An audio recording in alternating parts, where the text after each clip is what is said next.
We're going to see the aspiration syndromes. These include pneumonia and pneumonitis. Pneumonia is the infection of the lung parenchyma, infection of the lung due to anaerobic microorganism of the oropharynx or of the stomach, or gastric anaerobic microbes.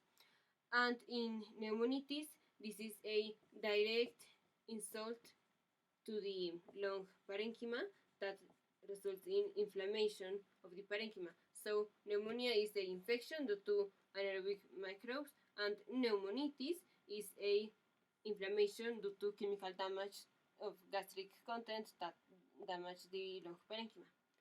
The clinical features for pneumonia presents days after the insult, the damage, the aspiration event, and occurs like 2 to 3 days or sometimes a week later, and the clinical symptoms will be cough, fever,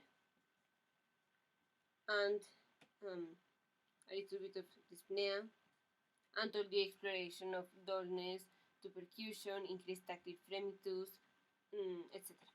And here the clinical symptoms are usually asymptomatic, but can range to decrease in O2 and respiratory distress.